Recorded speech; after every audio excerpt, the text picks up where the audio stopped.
السلام علیکم ورحمۃ اللہ وبرکاتہ۔ کیا حال ہے آپ سب کے؟ امید ہے خیریت سے ہوں گے۔ آج میں جو ٹاپک ہمارا رمضان میں چل رہا ہے نماز، الحمدللہ ہم اس میں بہت ساری نئی دعائیں لرن کر رہے ہیں، تو میں آپ لوگوں سے یہی گزارش کروں گی کہ اس کو کوشش کر کے رمضان کے مہینے میں یاد کر لیں، کیونکہ رمضان کے مہینے میں الحمدللہ ہم زیادہ تر ٹائم اپنا کوشش کرتے ہیں کہ دین کا علم سیکھنے سکھانے میں لگائیں، اور یہ اچھا وقت ہے کہ آپ اس وقت یاد کر لیں گے تو آپ کو سارا سال انشاءاللہ نماز میں پڑھنے میں ویرائٹی مل جائے گی اور بہت اچھا لگے گا۔ اور نماز میں اس کو پڑھنا شروع کر دیں تاکہ ایک دفعہ یاد کر کے کچے ہونے کا یا بھول جانے کا ڈر نہ ہو۔ دوسرا شارٹ سا ریمائنڈر دینا چاہوں گی کہ ہم میں سے اکثر لوگ شکایت یہ کرتے ہیں کہ ہماری نماز میں ہمارا دل نہیں لگتا یا وسوسے آتے ہیں، تو 2-4 باتیں میں کر لیتی ہوں جس سے انشاءاللہ میری اور آپ کی دونوں کی نماز بہترین ہو جائے گی۔ سب سے پہلے تو یہ دیکھ لیتے ہیں کہ نماز جو ہے نا عبادات میں سب سے ٹاپ درجے پر آتی ہے، کیونکہ دیکھیں حج ہمارے پاس زندگی میں صرف ایک دفعہ فرض ہے، زکوٰۃ سال میں ایک دفعہ ہوتی ہے اور رمضان کے روزے بھی سال میں ایک دفعہ ہوتے ہیں، لیکن نماز ایک ایسی چیز ہے جس کو ہم آبویسلی روز پڑھتے ہیں، اور ایک دفعہ نہیں 5 دفعہ۔ اور دیکھیں جو چیز تکرار کے ساتھ کی جاتی ہے اس کے اثرات ہماری زندگی میں آبویسلی ہوتے ہیں، ایک دفعہ بھی نہیں، 2 دفعہ بھی نہیں، 3 دفعہ بھی نہیں، 5 دفعہ ہم نماز پڑھتے ہیں، تو ایسے کیسے ہو سکتا ہے کہ ہم نماز بھی پڑھیں اور ہماری زندگی میں اس کے اثرات نظر نہ آئیں؟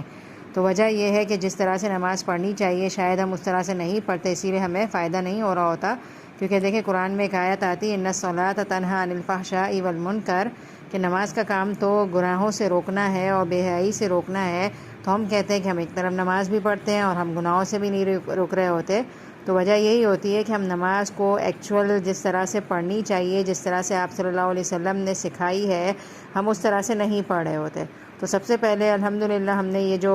رمضان کا ٹاپک سلیکٹ کیا ہے وہ صرف اسی وجہ سے سلیکٹ کیا کہ سب سے پہلے تو ہمیں نماز کی ٹرانسلیشن آنی چاہیے، جس کی ہم کوشش کر رہے ہیں کہ ہم لرن کریں۔ تو یہ ساری آڈیوز آپ لوگ ضرور سیکھیں، کیونکہ اس میں نماز کا ٹرانسلیشن موجود ہے، اور سب سے پہلی بات یہی کہوں گی میں کہ نماز کو بہتر بنانے کے لیے نماز کو سمجھ آنا ضروری ہے، کیونکہ جب بھی آپ کسی سے بات کریں تو آپ کو سمجھ آنا چاہیے کہ آپ کیا بات کر رہے ہیں اس سے۔ اس کے علاوہ 2-4 احادیث سے میں اپنے ٹاپک کو کنکلیوڈ کروں گی، اور صرف ریمائنڈر کے طور پر ہیں تاکہ ہماری نماز میں خوبصورتی آئے۔ سب سے پہلے تو یہ کہ جب بندہ نماز شروع کرتا ہے نا تو اللہ تعالیٰ بھی اس کی طرف متوجہ ہوتے ہیں، اور جب بندہ اپنی توجہ ہٹا دیتا ہے تو پھر اللہ بھی اپنا منہ موڑ لیتے ہیں۔ تو ہم سوچیں کہ ہم نماز پڑھتے ہی اللہ اکبر کہنے کے بعد کتنی جلدی ہمارا دھیان ادھر ادھر ہو جاتا ہے۔ تو اس صورت میں جیسے ہی انسان کمزور ہے، دھیان ادھر ادھر ڈائیورٹ ہوتا ہے، تو جیسے ہی خیال ہے کہ وی آر ان نماز، تو واپس اپنی توجہ کو مینٹین کرنے کی کوشش کریں۔ اس کے علاوہ سب سے پہلے تو ہم نماز کے لیے وضو کرتے ہیں، تو وضو کے لیے میں آپ کو یہی کہوں گی کہ وضو ہماری ایک تیاری ہوتی ہے، لہٰذا اس کو خوش دلی کے ساتھ کرنا چاہیے۔ اور حضرت علی غالباً ان کے بارے میں یہ آتا ہے کہ جب وہ نماز کی تیاری کے لیے وضو کر رہے ہوتے تھے یا نماز کی تیاری کے لیے ریڈی کر رہے ہوتے تھے اپنے آپ کو، تو ان کا چہرہ مبارک سرخ ہو جاتا تھا۔ تو لوگ پوچھتے تھے کہ کیا وجہ ہے کہ آپ کی یہ کنڈیشن کیوں ہے؟ تو انہوں نے کہا کہ تمہیں نہیں پتہ کہ میں کس رب کے سامنے حاضر ہونے جا رہا ہوں، یعنی کہ اللہ تعالیٰ اتنی بڑی ہستی ہیں کہ ان کے سامنے جب حاضری کا وقت ہو تو انسان کی فیلنگ ہونی چاہیے۔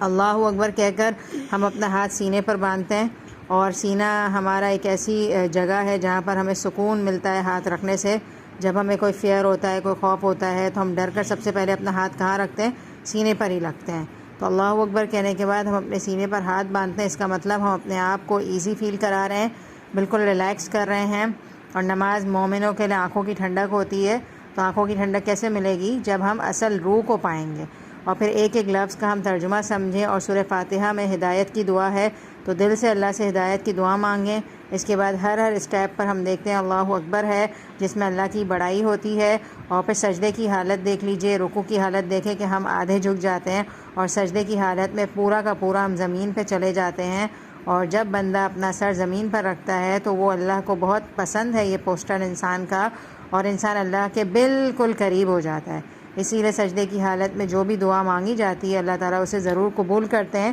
اور آپ صلی اللہ علیہ وسلم سجدے کی حالت میں بہت زیادہ دعائیں کیا کرتے تھے، لہٰذا ہمیں بھی کیا کرنا چاہیے؟ سجدے کی حالت میں بہت زیادہ دعائیں اللہ تعالیٰ سے کرنی چاہیے۔ جو بھی دعائیں آپ کو یاد ہیں وہ آپ ضرور پڑھیں سجدے کی حالت میں۔ ہاں، قرآن کی آیات ہم نہیں پڑھیں گے، کیونکہ آپ صلی اللہ علیہ وسلم نے کیا فرمایا کہ نماز میں سجدے کی حالت میں مجھے قرآن پڑھنے سے منع کیا گیا ہے، اس لیے نماز میں سجدے کی حالت میں قرآن کے علاوہ آپ کو جو بھی دعائیں یاد ہیں، لائک اللہم اجرنی من النار ہو گیا،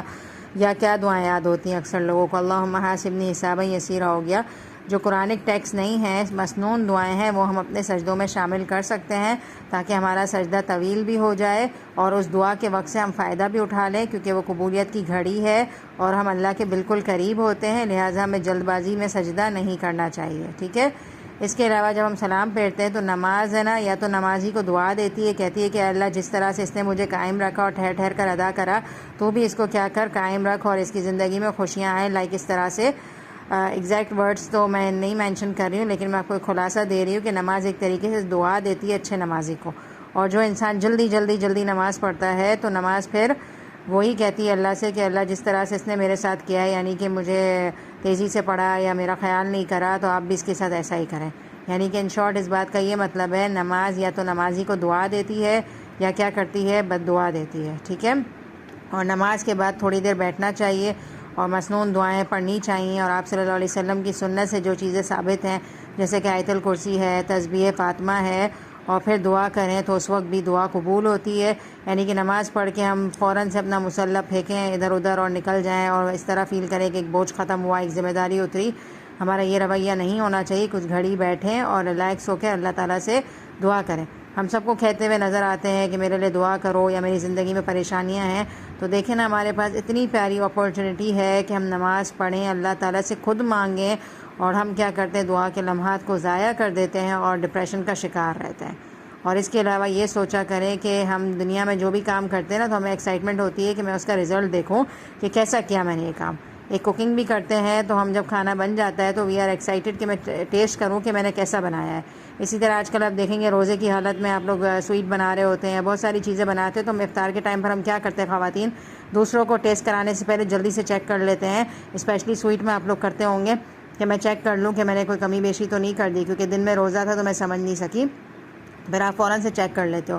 تو یو آر ایکسائٹیڈ کہ میں چیک کروں ٹیسٹ کیسا آیا، ٹھیک ہے۔ ہر چیز کا ہم چاہتے ہیں مجھے رزلٹ نظر آئے، تو ہم کیا کبھی نماز کے بارے میں سوچتے ہیں کہ مجھے اس کا بھی تو رزلٹ ملے گا قیامت کے دن؟ تو کیا ملے گا رزلٹ؟ ہم کیسی نمازیں پڑھ رہے ہیں؟ تو ایک طریقہ یہ بھی ہوگا آپ کو اپنی نماز کو خوبصورت بنانے کا کہ اللہ اکبر کہنے سے پہلے اپنے آپ کو ریمائنڈر دیں کہ یہ نماز قیامت کے دن میرے ہی سامنے پیش کی جائے گی، میرے ہی سامنے پلے ہوگی یہ نماز، اور مجھے ہی دکھایا جائے گا کہ میں نے کیسا کیا۔ اور ایک اور بات بھی آتی ہے کہ نماز میں ہمارا حصہ صرف اتنا ہی ہے جتنا ہم نے سمجھ کر پڑھا، تو اگر ہم نماز کو سمجھ کر نہیں پڑھیں گے تو پھر نماز ہماری نہیں ہوئی، یہ صرف اور صرف ایک ایکسرسائز ہے جس کا کوئی فائدہ نہیں ہوگا۔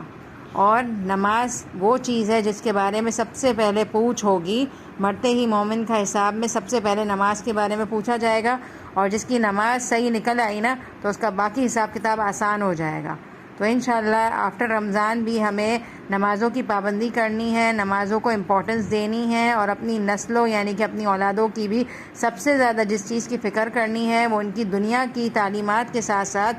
نمازوں کی بھی پابندی ہے، اور اسپیشلی فجر کی نماز کی پابندی کروائیں۔ ہم بچوں کو اسکول کے لیے تو ہم اٹھا رہے ہیں لیکن نمازوں کے لیے نہیں اٹھاتے، تو نمازوں کو گھر میں ایک رواج دیجئے اور ایسا کر دیجئے کہ اس کے بغیر آپ کو کچھ نہیں ملے گا۔ اگر نماز نہیں پڑھی کسی بچے نے تو آپ اس کی چیزیں بند کر دیں، اس طرح سے پابند بنائیں جس طرح سے ہم دنیا کے لیے پریشان ہو رہے ہوتے ہیں تو آخرت کی بھی ہم فکر کریں۔ تو مجھے امید ہے کہ اس چھوٹے سے ریمائنڈر سے انشاءاللہ آپ لوگوں کو فائدہ ہوگا۔ تو نماز سے محبت پیدا کیجئے اور اللہ سے کنیکشن فیل کیجئے، کیونکہ بڑا زبردست اللہ تعالیٰ نے کنیکشن رکھا ہے۔ سوچے کتنی ساری چیزیں ہیں نماز کے اندر۔ نماز کی تیاری کے لیے وضو ہے، پھر نماز پڑھتے ہوئے آپ سارے کام کو چھوڑ کر اللہ کے آگے اسٹل کھڑے ہو جاتے ہیں، نہ کھاتے ہیں نماز کی حالت میں، نہ بولتے ہیں، بالکل متوجہ ہو جاتے ہیں، اور پھر ایک کے بعد ایک اسٹیپ آہستہ آہستہ اللہ کے قریب کلوزنس کا احساس، اور سجدے کی حالت میں زمین میں گر جانا، اپنی ناک زمین پہ رکھ دینا، مطلب اپنا تکبر زمین پہ ڈال دینا، اور اللہ کے سامنے ہم نتھنگ، اور اللہ